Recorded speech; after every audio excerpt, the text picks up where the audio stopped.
Hey, what's up, everybody? On this week's podcast, we speak with current Stanford Cardinals soccer player Duncan Jarvie. He's a longtime member of Especially for Athletes.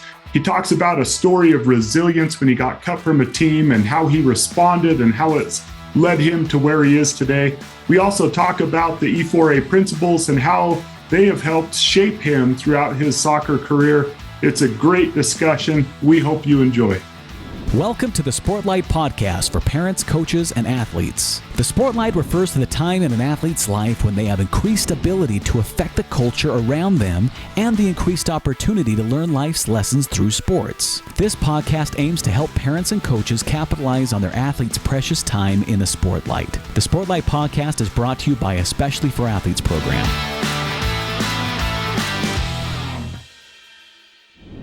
Well, everybody, we're excited to have Duncan Jarvie on the Sportlight Podcast. We met Duncan, Duncan, how many years ago was that we were down in Mesquite at ODP down there? Have you put that together? How old were you? I don't know, around 10 years old, probably. So about 10 years ago. just a young kid. Every year we go down to Mesquite and we meet with the boys and the girls from Utah that are being considered for the Olympic Development Program team down there for Utah Youth Soccer. And Duncan was down there, and that's where we came in contact with him. We're going to talk a little bit about what happened down there, and such a cool story. But right now, you're in your sophomore year at Stanford University, the number 2 ranked team in the country for men's soccer. That's pretty sweet. Yeah.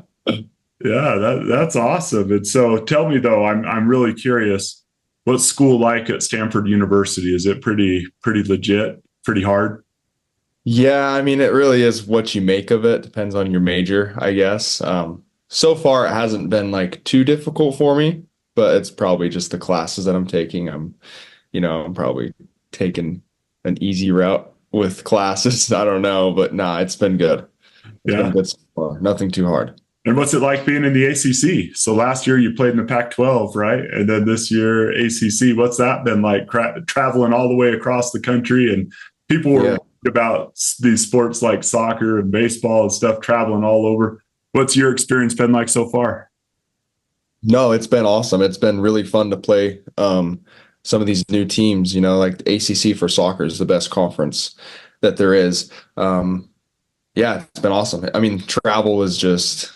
It is what it is. Our travel trips are longer now. So instead of like a 3-day away trip, it's just extended by one more day. So we're on the road a bit more, but yeah, it's been great. Yeah, that's cool. So the ACC, I'm not super familiar with the soccer landscape, but the ACC is kind of where it's at with soccer, huh? Yeah, it's where it's at. It's the best, I think. So sweet. Who's ranked number 1 right now? I think it was Pitt recently, but Pittsburgh, they just lost actually to High Point, an upset. So it might be us now. I'm not sure. I guess. Sweet. We'll see. That'd be good. Well, then let me change this promo. The number 1. No, I'm just kidding. Number 1 ranked team in the country. That'd be awesome, man. That's great. You're a striker for the Cardinal there, and really, really cool stuff. Well, I want to start, Duncan, you know where I'm going to start because I told you before, but I've told your story probably 1,000 times to kids. And every time I go down to ODP, but also when we talk about resilience and responding to failure in the right way. So let's take you back. You're 10 years old. This ODP, you go down to Mesquite. You play in all these tournaments to set it up for people who aren't familiar with what this is. And you kind of do these workouts with coaches and everything like that for a weekend. And that's where they bring us down to do leadership training and to talk about the things that we talk about, and especially for athletes with the young people there. We have a great partnership with Utah Youth Soccer. But at the end of that, at the end of those experiences down there, they send out an email letting you know who has made the travel team, like the team that's going to go out and compete and represent Utah in each age group. And so you're around 10 years old. It's the Sunday you get home, you sit down, they send out the list. And what did you not see on the list, I guess is what the way to say it. Tell us about that experience. Yeah, so it was Sunday. I was at church with my family. I heard that the list came out, so I was like, oh, I gotta run home. So I rushed home, checked the list.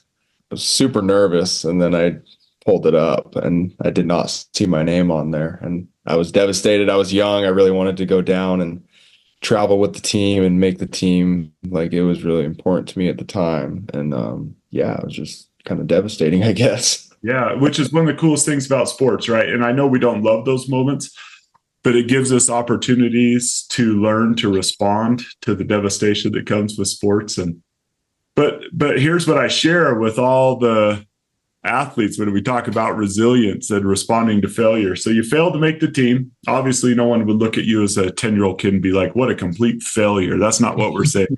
But for you, it must have felt like you failed to make the team. So here you are, and you're left with a choice. And we had just talked about being resilient, responding the right way, doing the work, all that stuff. And your response to reading that email is one of the coolest responses I've ever heard, and like super mature for a 10, 11-year-old kid, whatever you were at that time. I might have been 12, or I don't even know. I can't remember that far back. Well, who cares? Who cares? Yeah. Your response was awesome. So you go grab a snow shovel and tell us what you did. Yeah. So it was winter. The whole backyard was all covered in snow. And then I just went straight outside and started getting to work, training, doing like foot drills and, just working hard. It probably was nice to blow off a little steam too, get out there. But yeah, it was straight work. Like, it was important to me. I wanted it. I always wanted to play professional soccer. And so, yeah, I just thought I got to get back to work. That's great. So no pouting. Nope. Not much pouting. I mean, for a little bit. There was probably some tears and probably some anger. Yeah. But you let that anger fuel your work ethic. And that's what we always talk about. Resilient responses are when the anger, the frustration, the disappointment fuel your work ethic.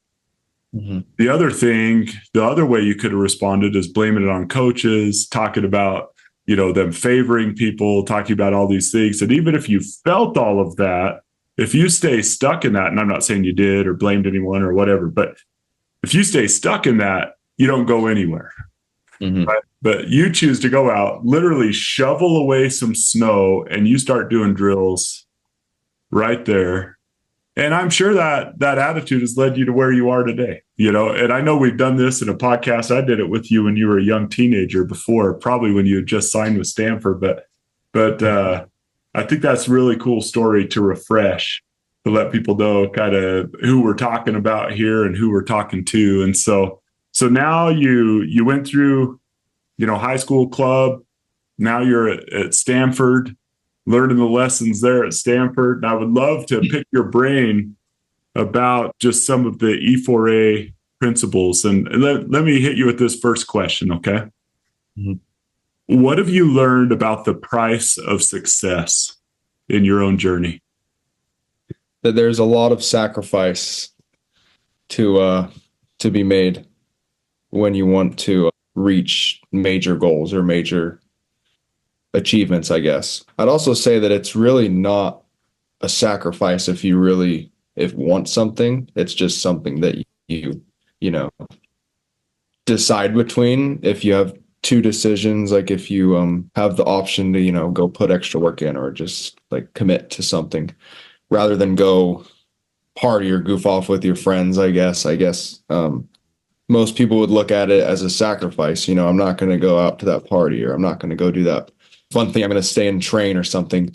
But no, I think when you have big goals and aspirations, I don't think it's much of a sacrifice. So I don't know. I mean, I think for some people there's a price for success, but I think if you really love what you're doing, I think it's not much of a price. It's kind of like you love doing it already. So you're lucky that you get to train every day. You're lucky that you get to work hard and push yourself.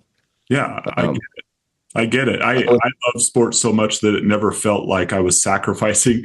In fact, I felt like I was sacrificing when I wasn't playing sports. There's probably a great lesson in that you find something that you're willing, that it doesn't feel like a sacrifice to work hard at, and you're probably in the right lane, right? Mm-hmm. So, yeah, keep going. You were going to say something else.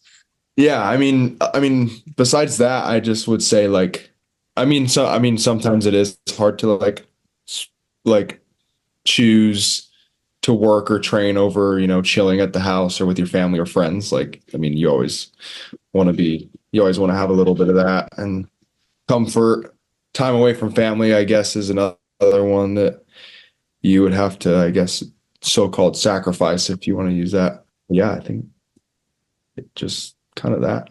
Yeah. So tell me, a Division I soccer player at the number 2, maybe number 1 now team in the country. What does a typical day look like for a Division I soccer player? Describe your day for us. Mhm.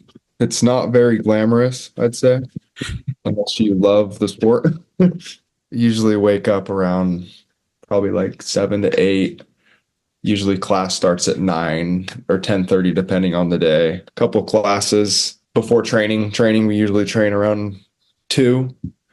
And then, yeah, after training, we're kind of free the rest of the day. So training block is like 2 to 5 probably. And then afterwards, maybe get some more studying in, maybe some recovery, and then dinner. And then you're back at your dorm, maybe getting some more homework in, studying, and then to bed.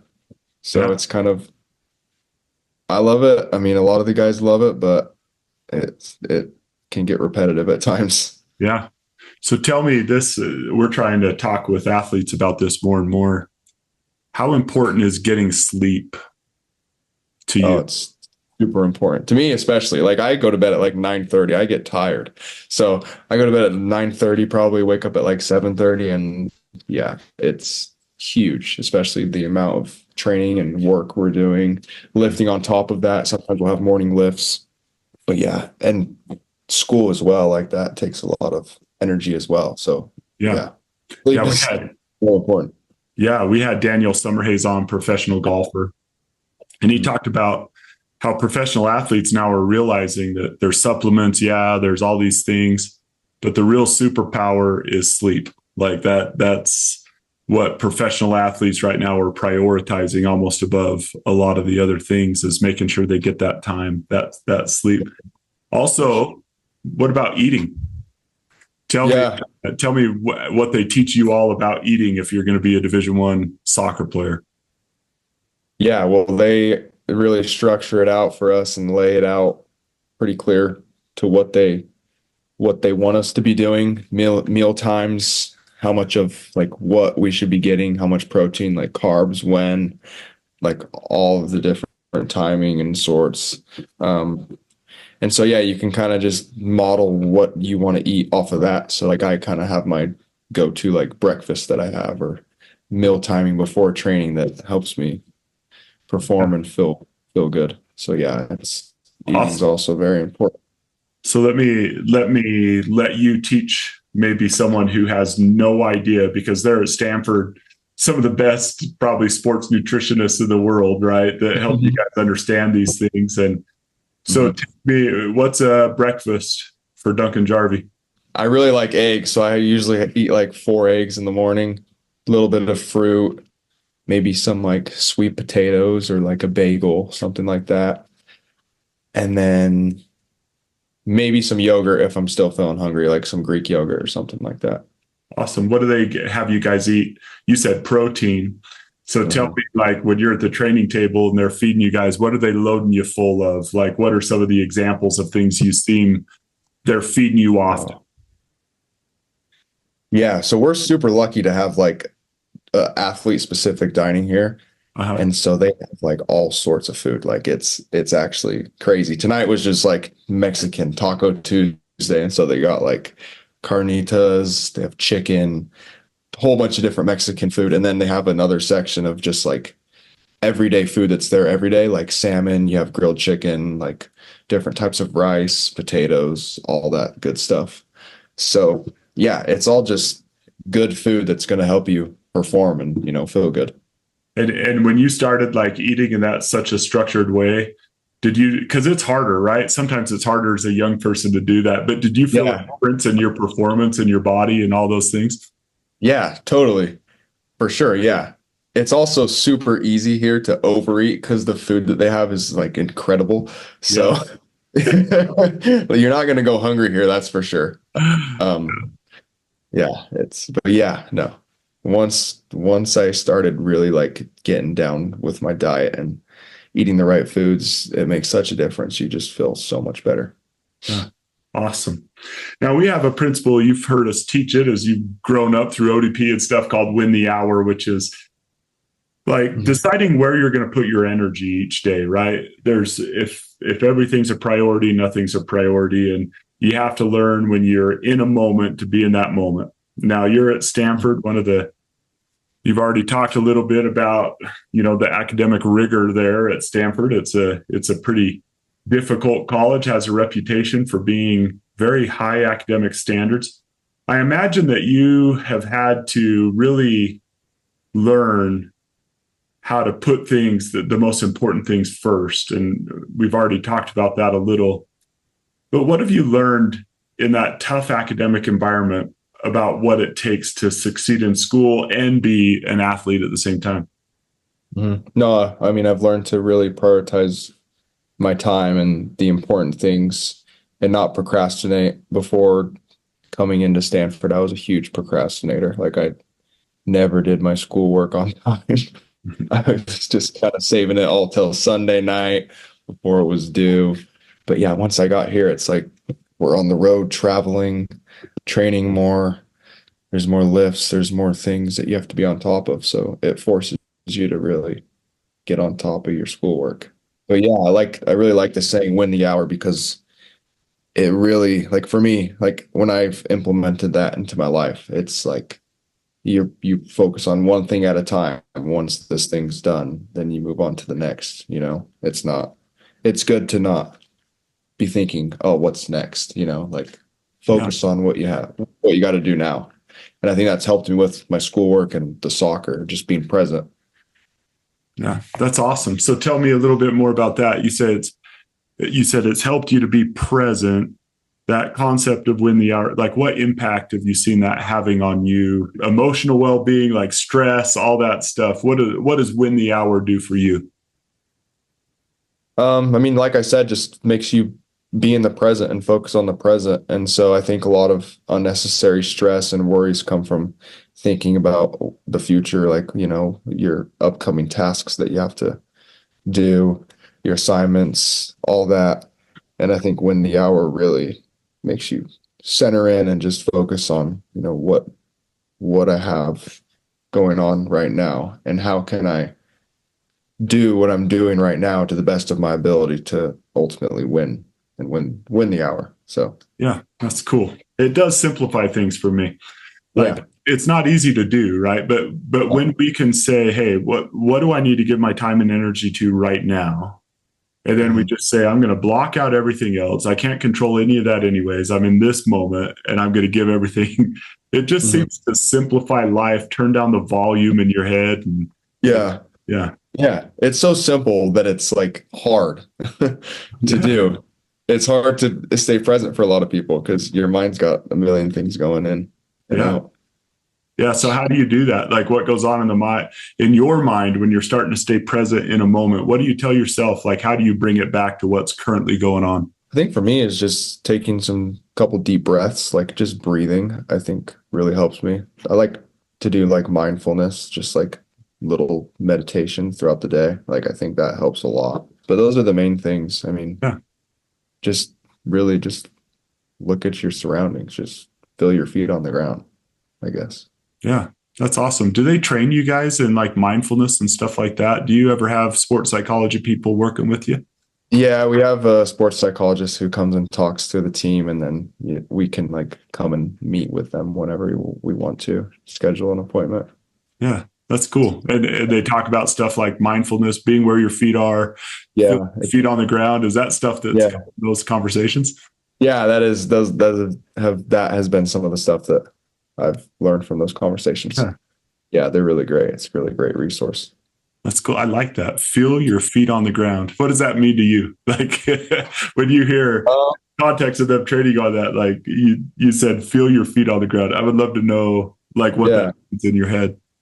I mean, just get grounded, don't be up here. Like, don't be in your head, get outside of yourself and just like, I don't know, just be where you are. Just, Yeah, that's cool. That's a cool way to say it. I just haven't heard it said like that. So it's really, I love these little phrases that come to mind where we hear when you guys share with us, like, just feel your feet on the ground, that's probably something we'll repeat again, and say, Duncan Jarvie, Stanford said, feel your feet on the ground. You got to be where you are, be present. That's awesome. Mm-hmm. So we talked a little bit about your story and resilience and how sports helps build resilience.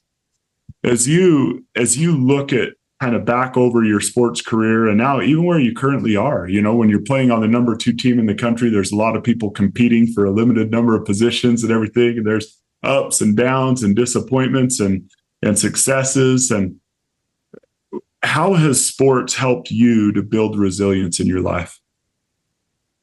It's helped me a huge amount for sure. Just, whenever you switch teams, like a big thing for me is it's tough to break into the lineup and it's tough to break in to start getting minutes at first. Like previously when I went and moved out to Colorado to play academy soccer, I was in a position where, I wasn't coming in and just a starter right away. I had to work up for that. And then after that, when I went on to play with Real Monarchs, Real Salt Lake second team, it's the same thing. It's like I came in, I'm like 18 years old. Like these other guys are professionals, they're ahead of me. I want to be playing, but I realize like, I'm not going to be playing very much. Mm-hmm. So it just makes you really just focus on what you have in front of you and just work on your craft, do whatever you can to get better. But yeah, it forces you to be resilient because you obviously want something that you don't have right now. And so I felt that in baseball, not soccer. When you're in Little League, I don't remember a lot of opportunities to display resilience in Little League, but then, mm-hmm. High school, you come on as a young player and it's difficult. Mm-hmm. People are bigger, faster, stronger. And then you kind of get up there and you work your way into that. And then you move to the next level. And in college, you have to bust your way in again. And so it gives you that opportunity over and over again to be resilient. So as you look at like life, academics, your future and everything like that, do you see the resilience you've built in sports translating to life? And if so, how? Like, how do you see resilience that you've built in sports translating to your future life? Mm-hmm.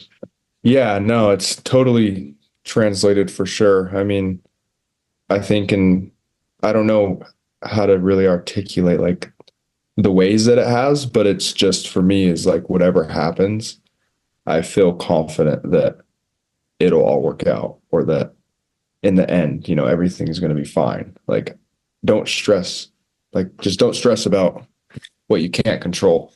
Mm-hmm.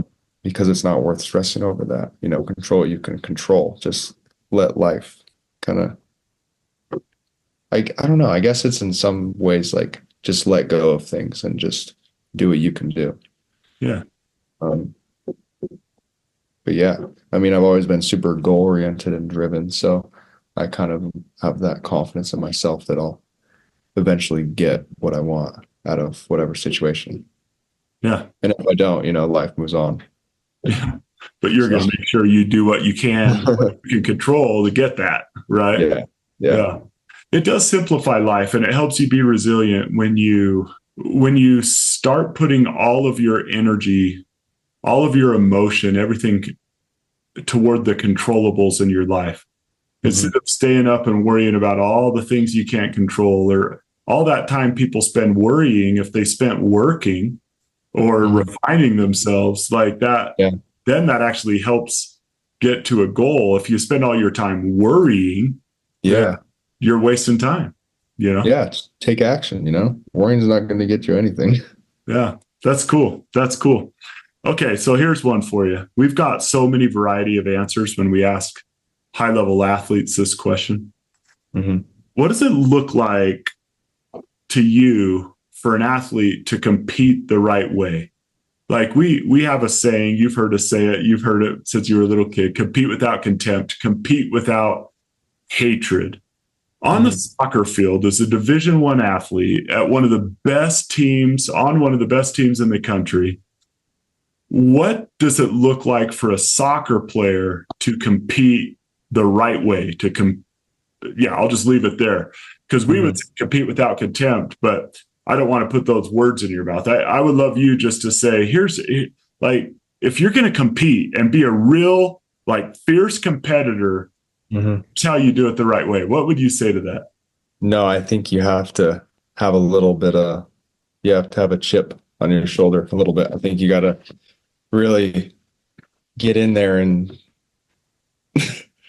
I guess,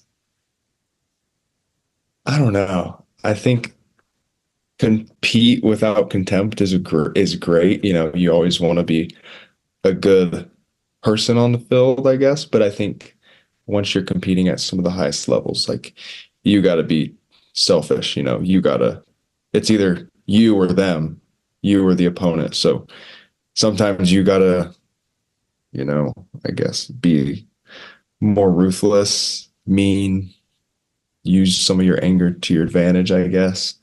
But then at the same time, after the game, you guys are friends. You guys are okay. I don't know. Yeah. It's a tough one to answer, because I think you got to be ruthless and you got to be extremely competitive to the point where, you disregard the other opponent a little bit. But then, I don't know. You just can't really take into account, I guess, their feelings, or you got to be a little bit ruthless. But then after the game, you got to be a good person again. Okay, so let me dig into ruthless a little bit, because people could define that a lot of ways. When does ruthlessness cross a line in sports, do you think? I think to the point of a player's real physical safety, I guess. I would say that's where it would cross the line. I think compete ruthlessly within the laws of the game. Don't do anything that's going to break a kid's leg or something on purpose, obviously. But I think other than that, you really just got to be an animal out there. Yeah. Okay, so let me ask you another question. You could be a ruthless competitor that never, you aren't talking about outside the rules of the game, purposely trying to hurt people, but within the rules of the game, you don't care about your opponent's feelings. You're not worried about them. In fact, sometimes it's good to demoralize an opponent. It gives you an edge. And so there's that physical part of ruthlessness, appropriate ruthlessness. See, you're giving us all these really cool phrases here, but appropriate ruthlessness is awesome. I like that, actually. I like that. Yeah. We compete, when we say compete, even when we write it in our presentations, we capitalize the word compete. We want you to compete, be a fierce competitor, but you don't have to hate your opponent. Yeah. Want to hurt your opponent to compete, right? Yeah. Exactly. I mean, we have a phrase here, at least, that, it's either us or them, it's binary. And so that's kind of how we look at it. You got to be selfish on the field. Yeah. In terms of, selfish for the team's sake, I guess. Yeah. Not selfish within your team, but not personally selfish, where you're going to just go dribble the ball and try to score from half field or something like that. Yeah. Or not, but selfish on a team's perspective. Someone's got to lose and it's not going to be us. Yeah. Right. Kind of a selfish. Yeah. Yeah. You're not friends on the field after you can be friends. Yeah. So then let me ask another question about ruthlessness. I don't know if talking smack or whatever happens on the soccer field. I'm sure it does, like every other. So tell me when that crosses a line. When do you feel like you go from being a ruthless, fierce competitor within the rules of the game to someone that we talked about physically crossing the line, what would it look like to cross the line in other ways? Do you ever see that? And when do you think it's inappropriate? I think, especially at this level, it's kind of like what's said on the field was said on the field. So nobody takes anything personally off the field. Like they don't take what's said with them after the game, but I think where it could cross a line is if it really gets personal about like, a real struggle that somebody's having that that they're having. I don't think that's fair to, stir that up in a game. Yeah. But yeah, that's I guess that's what I'd say. It's a good question. Yeah, it's just fun, and I don't think there's a right answer to it. I just think sometimes when we ask ourselves these questions, like, what does it look like to compete the right way? Because we definitely are not advocating for people, just who cares who wins, like that. Yeah, takes all the meaning out of sport for us. But I love just thinking through these with people and like their own experiences about what does cross the line, because sports gets really, really competitive. And I love what you said when it gets personal. I love that though. I love that. So it would cross the line then, to summarize what you said, when it gets physical, when you're purposely trying to hurt someone, or when it gets personal. But within the rules of the game, it's either us or them. And it's going to be us that wins. That's fine to be a very binary thinker on the soccer field or any other. Yeah, I really like that. That's cool. That's really cool. So the last question here that I would love to discuss, and it's really something that's at the heart of our program.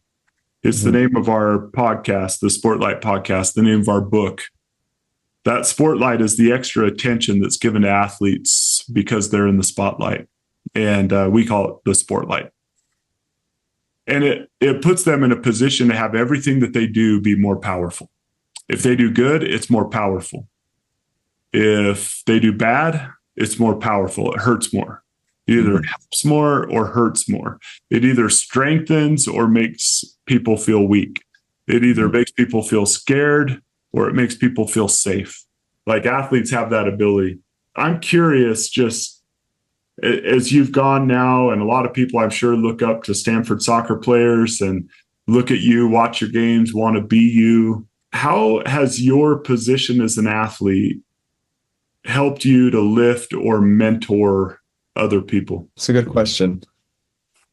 I think that just like you said, how others look up to us and look up to other athletes, that we are in a very cool position to help others. I think sometimes it may mean more if, one of us can go say hi to someone sitting alone at a lunch table or something like that, or just, really check on someone that's having a rough day. I think because it comes from an athlete, I think at times like it really means something, because I guess people looking in at, maybe us at Stanford Soccer, they're like, oh, that dude, like he has it all together, I guess, even though we don't. But like, I don't know. I think, for me too, like when I look up at like the professional players too, like if that would happen for me and, like just some random like professional player in my sport came and checked on me, or, saw me and started talking to me, or, we became friends, like that would mean a lot to me. So I think it's just down the pipeline. It's others or younger athletes too that look up to us. I think we're in a huge position to help them. Yeah.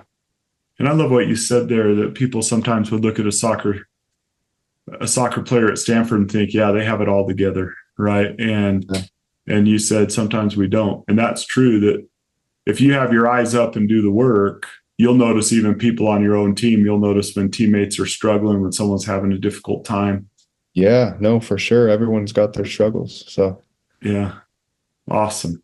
Well, anything else, Duncan? Thank you so much for all the thoughts you've shared. Like you're You're very insightful, and we did an interview with you when you were a young kid. Now you're way more experienced. It's been probably 3 or 4 years since we did that. Yeah.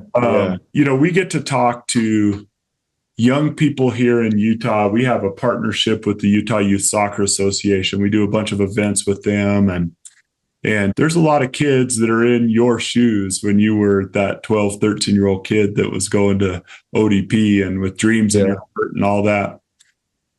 What thoughts do you have that you would just share with those kids? And I don't care what it is. Like if you could take 13-year-old, 12-year-old Duncan Jarvie and you could sit him down and tell him some things that would be helpful in life and soccer, career, whatever, what would you tell him? I would just say, enjoy it. Enjoy where you are. Be thankful for everything that you have. I think gratitude is super important. And yeah, just have fun. Like if you're playing soccer, just keep playing, enjoying it, do what you love. Don't take anything too seriously. Just keep moving and enjoy life, just enjoy everything for what it is. Maybe one last question, Duncan. Do you have a band? Do you have your Eyes Up, Do the Work band? I do. How long have you had that one? Since that ODP combine, probably 10 years. That thing's 10 years old. Well, I think I had to get a replacement, but okay. This is the second one. Awesome. Why do you wear it? Like, why does Eyes Up, Do the Work? What does that remind you of? Why do you wear it all the time? I think it's just a really good reminder to me to just get outside of myself, look for others, help others. I'm not the most important person, like put my ego aside, go help other people. It's just like a little, I think when it's off too, it feels unnatural. It feels weird. So it's just something that I got to keep on. It's a little good luck charm. Awesome. That's great. And tell me the impact it has when you find yourself thinking outside of yourself. Why does that help you so much to think outside yourself? Because I think it really forces you to look away from your struggles or what's going on in your life, your stressors, and just gets you to really think about others. No, yeah, I guess it just feels good. It feels natural, it brings you happiness. Yeah, that's cool. It's one of the most ironic things in life that when you get outside yourself and try to make others feel happy, you're happy. Mm-hmm. And you get all inside yourself and you try to worry about how you can make yourself happy. It usually doesn't lead to that much. Exactly. Yeah. When you're in your head, it does not serve your benefit. When you get out and, you're helping others, it for sure helps you. Help others to help yourself. Sweet. Well, Duncan, it's always great to catch up with you. And we are so excited to continue to follow you as you're there at Stanford. Good luck this year. Hope you win a national championship. You got to promise, you guys win a national championship, you got to come on again and talk to us about it. Is that for cool? Sure. 100%. Okay. I will. Awesome. And thanks for having me. This is awesome. Thank you. Yeah. Well, thank you so much. And thanks for your example all these years and responding so well to the things you learned there. And it's cool to hear you kind of quote those things and talk about those things. It's what we hope is that some things stick in the hearts of kids. And you're an awesome example of it. So thank you so much. And thank you, everybody, for joining the Sportlight Podcast. As always, eyes up, do the work. This has been the Sportlight Podcast from Especially for Athletes, sponsored by Coca-Cola. You can learn more about Especially for Athletes by visiting the website at especiallyforathletes.org. You can also learn more about the book, The Sportlight, by Shad Martin and Dustin Smith at especiallyforathletes.org/book.